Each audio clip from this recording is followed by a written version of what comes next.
ಕೋಲ್ಕತ್ತಾದಲ್ಲಿ Messi magic ಬದಲು ಮೋಸದ ಜಾಲ. 10,000 ಟಿಕೆಟ್ ಸ್ಕ್ಯಾಮ್, ಮಂತ್ರಿಗಳಿಗೆ ಪಾಸ್, ಅಭಿಮಾನಿಗಳಿಗೆ ಲಾಠಿ. ಭಾರತದ ಮಾನ ಹರಾಜು, ಮೆಸ್ಸಿ ಮುಂದೆ ತಲೆ ತಗ್ಗಿಸಿದ ಕೋಲ್ಕತ್ತಾ. ವಿವಿಐಪಿ ಸಂಸ್ಕೃತಿಗೆ ಬಲಿಯಾದ ಫುಟ್ಬಾಲ್ ಪ್ರೇಮ, ನಡೆದಿದ್ದು ಅವ್ಯವಸ್ಥೆ, ಸರ್ಕಾರಿ ಪ್ರಾಯೋಜಿತ ಹಗರಣ, ಜನಾಕ್ರೋಶ ಭುಗಿಲಿದ್ದ್ಯಾಕೆ? ನಮಸ್ಕಾರ ವೀಕ್ಷಕರೇ. ಫುಟ್ಬಾಲ್ ದೇವರು, ವಿಶ್ವಕಪ್ ವಿಜೇತ ಅರ್ಜೆಂಟೀನಾದ ದಂತಕತೆ ಲಿಯೋನೆಲ್ ಮೆಸ್ಸಿ ಭಾರತಕ್ಕೆ, ಅದು ಫುಟ್ಬಾಲ್ ಕಾಶಿ ಎಂದೇ ಕರೆಯಲ್ಪಡುವ ಕೋಲ್ಕತ್ತಾಗೆ ಬರ್ತಾರೆ ಅಂದ್ರೆ ಅಲ್ಲಿನ ಫುಟ್ಬಾಲ್ ಪ್ರೇಮಿಗಳ ಸಂಭ್ರಮ ಹೇಗಿರಬೇಡ. ಕಳೆದ ಕೆಲವು ದಿನಗಳಿಂದ ಇಡೀ ಕೋಲ್ಕತ್ತಾ ಮೆಸ್ಸಿ ಮೇನಿಯಾದಲ್ಲಿ ತೇಲಾಡ್ತಾ ಇತ್ತು. ತಮ್ಮ ನೆಚ್ಚಿನ ಆಟಗಾರನನ್ನ ಒಂದು ಸಲ ಕಣ್ತುಂಬಿಕೊಳ್ಳೋದಕ್ಕೆ ಲಕ್ಷಾಂತರ ಅಭಿಮಾನಿಗಳು ಚಾತಕ ಪಕ್ಷಿಯಂತೆ ಕಾಯ್ತಾ ಇದ್ರು. ಆದರೆ ಆ ಸಂಭ್ರಮ ಈಗ ಆಕ್ರೋಶವಾಗಿ ಬದಲಾಗಿದೆ. ನಿರೀಕ್ಷೆ ನಿರಾಶೆಯಾಗಿದೆ. ಮೆಸ್ಸಿ ಮ್ಯಾಜಿಕ್ ನೋಡಲು ಹೋದವರು ಕಂಡಿದ್ದು ಆಡಳಿತದ ದುರಾಡಳಿತ, ವಿವಿಐಪಿ ಸಂಸ್ಕೃತಿಯ ಅಸಹ್ಯ ಮುಖ ಮತ್ತು ಟಿಕೆಟ್ ಹೆಸರಲ್ಲಿ ನಡೆದ ದೊಡ್ಡ ಹಗರಣದ ಆರೋಪ. ಮೆಸ್ಸಿ ಭಾಗವಹಿಸಿದ ಕಾರ್ಯಕ್ರಮದಲ್ಲಿ ನಿಜವಾಗಲೂ ಏನಾಯಿತು? ಸಾಮಾನ್ಯ ಅಭಿಮಾನಿಗಳಿಗೆ ಸಿಗಬೇಕಿದ್ದ ಟಿಕೆಟ್ಗಳು ಮಂತ್ರಿಗಳು, ಶಾಸಕರು ಮತ್ತು ಅವರ ಹಿಂಬಾಲಕರ ಪಾಲಾಗಿದ್ದು ಹೇಗೆ? ಜನರು 10,000 ರೂಪಾಯಿಗೂ ಹೆಚ್ಚು ಹಣ ಕೊಟ್ಟು ಟಿಕೆಟ್ ಖರೀದಿಸಿದ್ರೂ ಸ್ಟೇಡಿಯಂ ಒಳಗೆ ಹೋಗೋದಕ್ಕೆ ಸಾಧ್ಯವಾಗಲಿಲ್ಲ ಯಾಕೆ? ಸರ್ಕಾರ ಎಡವಿದ್ಯಲ್ಲಿ ಈ ಅವ್ಯವಸ್ಥೆಯಿಂದ ಅಂತಾರಾಷ್ಟ್ರೀಯ ಮಟ್ಟದಲ್ಲಿ ಭಾರತದ ಮಾನ ಹರಾಜಾಗಿದ್ದು ಹೇಗೆ? ಇವತ್ತಿನ ಈ ಸ್ಪೆಷಲ್ ವಿಡಿಯೋದಲ್ಲಿ ನಾವು ಕೋಲ್ಕತ್ತಾದಲ್ಲಿ ನಡೆದ ಮೆಸ್ಸಿ ಕಾರ್ಯಕ್ರಮದ ಕರಾಳ ಮುಖವನ್ನ, ಅಲ್ಲಿನ ಅವ್ಯವಸ್ಥೆಯನ್ನ ಮತ್ತು ಅದರಿಂದ ಉಂಟಾದ ಜನಾಕ್ರೋಶದ ಹಿಂದಿನ ಅಸಲಿ ಸತ್ಯವನ್ನ ಎಳೆಯಾಗಿ ಬಿಚ್ಚಿಡ್ತೀವಿ. ಇದು ಕೇವಲ ಫುಟ್ಬಾಲ್ ಸುದ್ದಿಯಲ್ಲ, ಇದು ವ್ಯವಸ್ಥೆಯ ವೈಫಲ್ಯದ ಕನ್ನಡಿಯಾಗಿದೆ.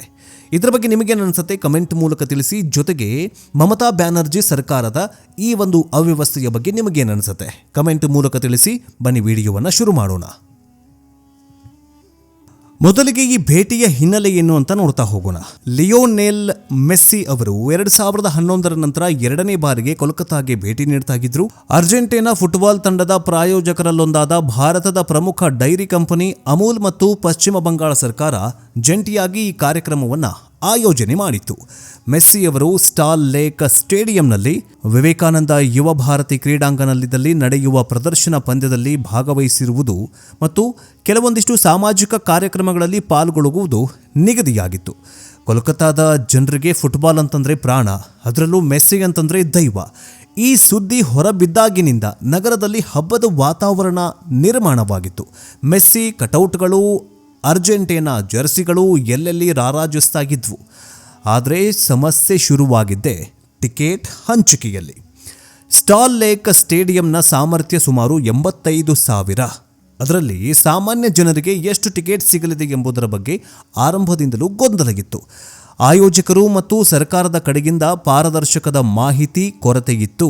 ಅಂದರೆ ಈ 85,000 ಜನರಲ್ಲಿ ವಿವಿಐಪಿಗಳಿಗೆ, ಮಂತ್ರಿಗಳಿಗೆ ಅಥವಾ ಶಾಸಕರಿಗೆ ಅಥವಾ ಅವರವರು ಬೇಕಾದವರಿಗೆ ಎಷ್ಟು ಟಿಕೆಟ್ ಕೊಡ್ತಾರೆ, ಅಥವಾ ಈ 85,000 ಸೀಟ್ಗಳಲ್ಲಿ ಅಥವಾ ಟಿಕೆಟ್ಗಳಲ್ಲಿ ಜನರಿಗೆ ಅಂದರೆ ಪಬ್ಲಿಕ್ಗೆ ಎಷ್ಟು ಟಿಕೆಟ್ ಕೊಡ್ತಾರೆ ಅನ್ನೋದೇ ಗೊತ್ತಾಗಿರಲಿಲ್ಲ. ಪ್ರಾಯೋಜಕರು ಅಂದರೆ ಆಯೋಜನೆ ಏನು ಮಾಡಿದ್ರಲ್ಲ ಕಾರ್ಯಕ್ರಮದ ಆಯೋಜಕರು ಮತ್ತು ಸರ್ಕಾರದ ಕಡೆಯಿಂದ ಯಾವುದೇ ಮಾಹಿತಿ ಹೊರಗಡೆ ಬಂದಿರಲಿಲ್ಲ.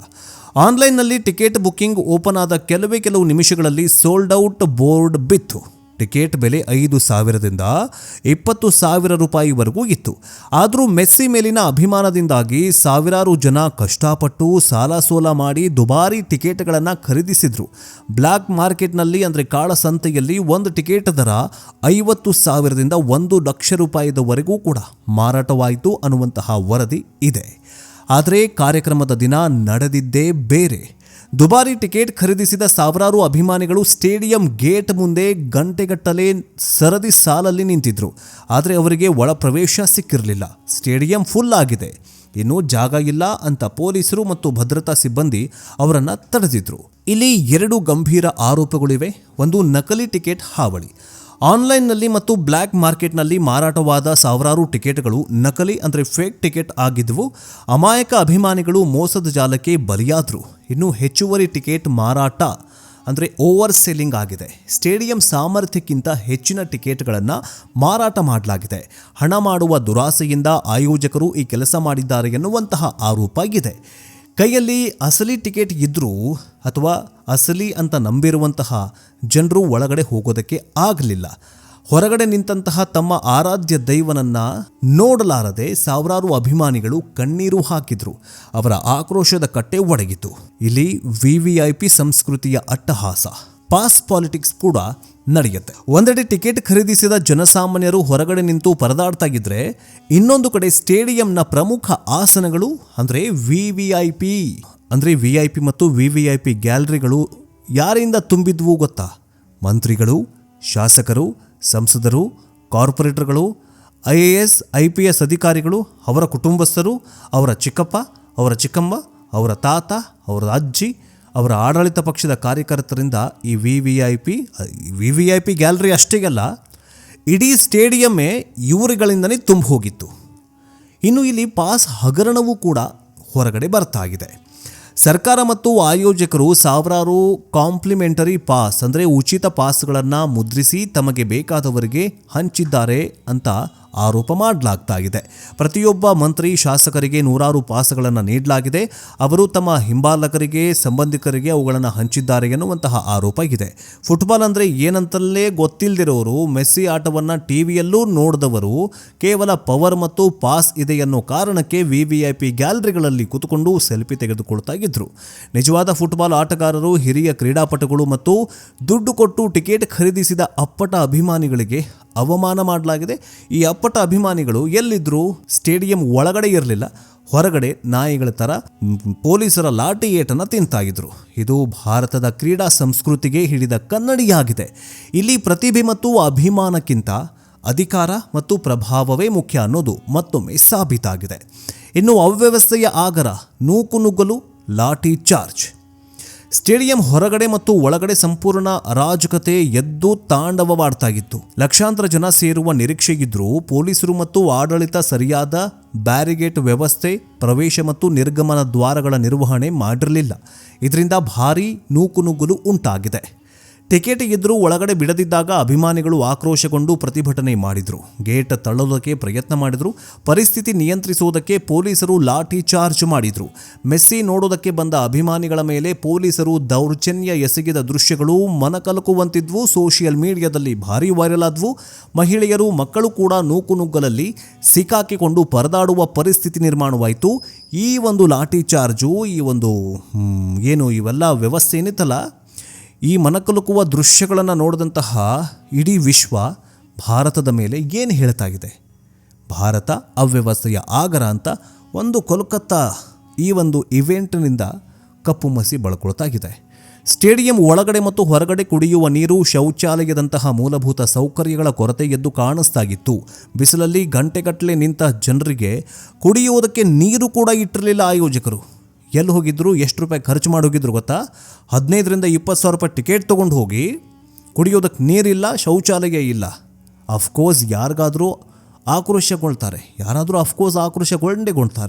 ಇಷ್ಟೆಲ್ಲ ಅವ್ಯವಸ್ಥೆಯ ನಡುವೆ ಮೆಸ್ಸಿ ಅವರ ಪ್ರತಿಕ್ರಿಯೆ ಹೇಗಿತ್ತು? ಮೆಸ್ಸಿ ಒಬ್ಬ ವೃತ್ತಿಪರ ಆಟಗಾರ.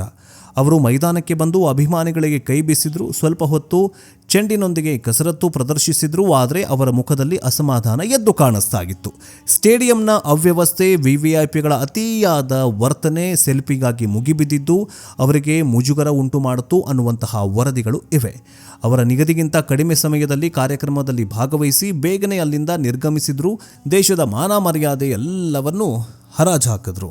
ಯಾರು ಹಾಕಿದ್ರು? ಮೆಸ್ಸಿ ಅವರಲ್ಲ, ಅಲ್ಲಿನ ಅಭಿಮಾನಿಗಳು, ಅಲ್ಲಿನ ಸರ್ಕಾರ, ಕೋಲ್ಕತ್ತಾದಲ್ಲಿನ ಪಶ್ಚಿಮ ಬಂಗಾಳದ ಸರ್ಕಾರ, ತೃಣಮೂಲ ಕಾಂಗ್ರೆಸ್ ಸರ್ಕಾರ ಭಾರತದ ಮಾನ ಮರ್ಯಾದೆಯನ್ನು ಹರಾಜು ಹಾಕಿದೆ.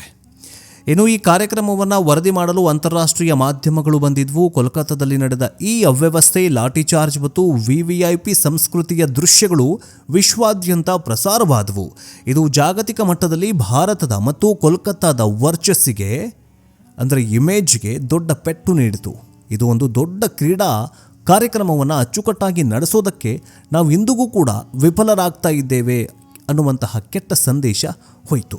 ಇಲ್ಲಿ ಏನಾಗಿದೆ ಅಂತಂದರೆ, ಒಂದು ಇವೆಂಟನ್ನು ನಾವು ಆರ್ಗನೈಸ್ ಮಾಡೋದಕ್ಕಾಗ್ತಾ ಇಲ್ಲ.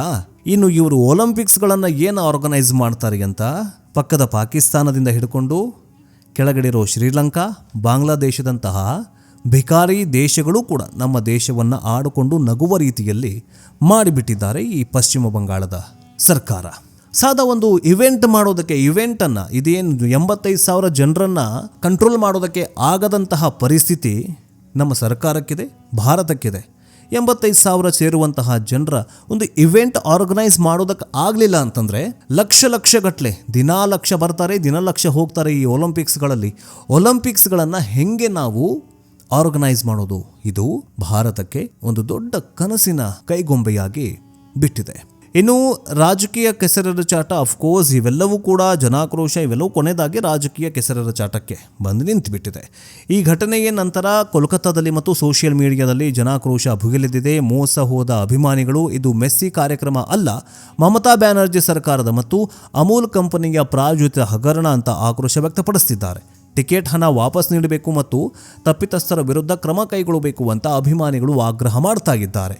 ಎಲ್ಲ ಒಂದು ನೆನಪಿಟ್ಕೊಳ್ಬೇಕು, ಬರೀ ಉತ್ತರ ಪ್ರದೇಶ ಅಥವಾ ಈ ಪಶ್ಚಿಮ ಬಂಗಾಳ ಅಷ್ಟೇ ಅಲ್ಲ, ಇಡೀ ಭಾರತ, ಇಡೀ ವಿಶ್ವವೇ ಒಂದು ತಲೆಯಲ್ಲಿಟ್ಕೊಳ್ಬೇಕು.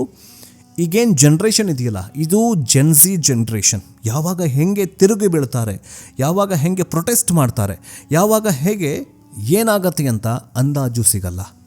ಅದಕ್ಕೋಸ್ಕರ ಬರೀ ಪಶ್ಚಿಮ ಬಂಗಾಳ ಅಷ್ಟೇ ಅಲ್ಲ, ಇಲ್ಲಿರುವಂತಹ ಎಲ್ಲರೂ ಕೂಡ ಜೆನ್ಝಿ ಜನ್ರೇಷನನ್ನು ಸೀರಿಯಸ್ ಆಗಿ ತಗೊಳ್ಬೇಕು.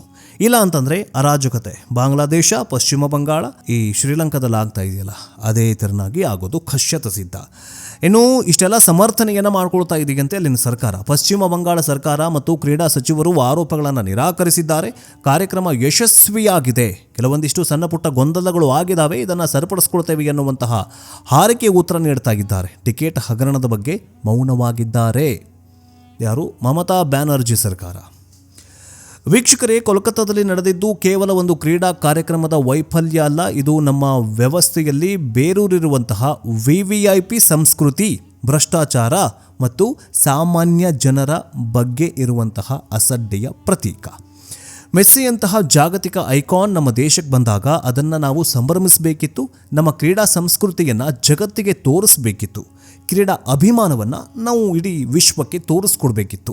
ಆದರೆ ನಾವು ತೋರಿಸಿದ್ದು ನಮ್ಮ ಅರಾಜಕತೆ ಮತ್ತು ಅದಕ್ಷತೆಯನ್ನು. ದುಡ್ಡು ಕೊಟ್ಟು ಟಿಕೆಟ್ ಖರೀದಿಸಿದ ಸಾಮಾನ್ಯ ಅಭಿಮಾನಿ ಸ್ಟೇಡಿಯಂ ಹೊರಗಡೆ ಲಾಠಿ ಏಟು ತಿಂತಾ ಇದ್ದಾನೆ. ಆದರೆ ಅಧಿಕಾರಿಗಳು ಮತ್ತು ಪ್ರಭಾವಿ ಇರುವವರು ಅಂದರೆ VVIPಗಳು, ಶಾಸಕರು, ಅವ್ರ ಮಕ್ಕಳು, ಅವ್ರ ಮೊಮ್ಮಕ್ಕಳು, ಚಿಕ್ಕಮ್ಮ, ಚಿಕ್ಕಪ್ಪ ಇವರೆಲ್ಲರೂ ಕೂಡ ₹1 ಖರ್ಚಿಲ್ಲದೆ ಉಚಿತ ಪಾಸ್ನಲ್ಲಿ AC ಬ್ಲಾಕ್ನಲ್ಲಿ ಕೂತು ಮಜಾ ಮಾಡ್ತಾ ಇದ್ದಾರೆ. ಇದು ಇಂದಿನ ಭಾರತದ ವಾಸ್ತವ ಸ್ಥಿತಿ. ಈ ಘಟನೆಯಿಂದ ನಾವು ಪಾಠ ಕಲಿತೇ ಹೋದರೆ ಮುಂದೊಂದು ದಿನ ದೊಡ್ಡ ಕಾರ್ಯಕ್ರಮಗಳನ್ನು ನಡೆಸುವ ಯೋಗ್ಯತೆಯೂ ಕೂಡ ನಾವು ಕಳೆದುಕೊಂಡು ಬಿಡ್ತೀವಿ. ಈ ಅವ್ಯವಸ್ಥೆಯ ಬಗ್ಗೆ ನಿಮಗೇನು ಅನಿಸುತ್ತೆ? ಈ ಅವ್ಯವಸ್ಥೆಯ ಹೊಣೆ ಯಾರು? ಟಿಕೆಟ್ ಹಗರಣದ ಬಗ್ಗೆ ತನಿಖೆ ಆಗಬೇಕಾ, ಆಗಬಾರ್ದಾ? ಪಶ್ಚಿಮ ಬಂಗಾಳದ CM ಮಮತಾ ಬ್ಯಾನರ್ಜಿ ಅವರು ಏನು ಹೇಳ್ತಾರೆ? ಈ ಮಮತಾ ಬ್ಯಾನರ್ಜಿ ಅನ್ನುವಂತಹ CM ಬಗ್ಗೆ ನಿಮಗೇನು ಅನಿಸುತ್ತೆ? ಕಮೆಂಟ್ ಮೂಲಕ ತಿಳಿಸಿ. ಮುಂದಿನ ಅಪ್ಡೇಟ್ನೊಂದಿಗೆ ಬೇಗ ವಾಪಸ್ ಬರ್ತೀವಿ. ನೋಡ್ತಾ ಇರಿ